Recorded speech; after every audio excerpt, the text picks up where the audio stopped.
This has been a huge opportunity that I'll ever be grateful for.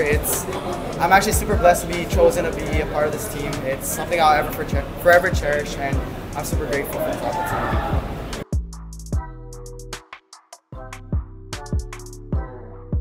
How was it?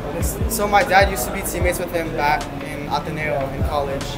So we are really close. He always encourages me when I'm off. So we have that close connection that he's like another father figure to me.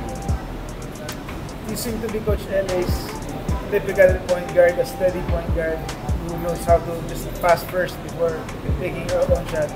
Do you see yourself in Coach LA? Do you idolize him?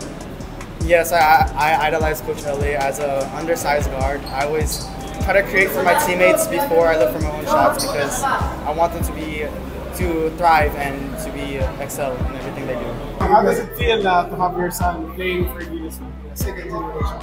Sobrang grateful, talagang blessing galing kay Lord. Alam mo yung bata, mahilig talaga sa basketball eh. Pero at the end of the day, yung mga gifts na ganun, galing talaga sa Panginoon eh. So I just remind Ethan, always do your best for the Lord, and if He wants you to make this team, then you will. Tapos yun, sure enough, try out siya and made it and nag-champion sila. So congratulations to the Gilas program and Coach Eli Tenorio, the coaching staff, talagang sobrang galing. So, who's better? Ikaw o siya? si Ethan talaga. walang match, no match. Lahat ng mga teammate ko, sinasabi niya sa akin, mas magaling talaga yung anak ko eh. So I'm very happy for him. As a father, talagang yung parang joy ng tatay to see their kids blossom and be better than them. So very grateful to the Lord. Ikaw nag-train sa kanya. So umpisa. Pero maliit pa siya, mahilig na siya sa basketball eh. Tapos may kuya siya eh. So yung kuya niya, si Caleb, malaking bagay din yan sa buhay niya. Kasi pag wala si Caleb, syempre yung level of competition, hindi siya mapupush. Kaya sa kapatid niya, mapupush din si Ethan eh. So, buong family, blessing talaga. Lahat ng mga coaches niya, dami niya mga coaches din nagtulong sa kanya. So, talagang grateful kami, the family. Sir Paul, medyo full circle mo. You played with LA and now your son is being coached by him. So, how is it?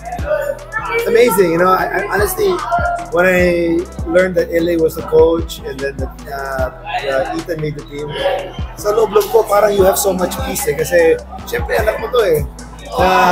Kilala kasi LA na kung anong klaseng tao siya. Hindi na siya talagang magaling na basketball player. Talagang matino siyang tao. Talagang may fear of God. And alam ko na kung yung best na mailalabas niya sa bata, kaya gawin niya yun. At saka yung parang komportable ako sa coach na to. He will take care of us. So I feel so blessed. When LA came into UAP, palabas na ako eh. So rookie si LA. Nung rookie si LA, mas magaling na si LA sa akin. Sobrang galing talaga ni LA. So to see him now as a coach and succeeding, I feel so happy for LA and his entire family. He really is an amazing man. So, yung pagkakuha ni Ethan, sir, hindi siya, parang hindi ka naman, you didn't ask LA na, No.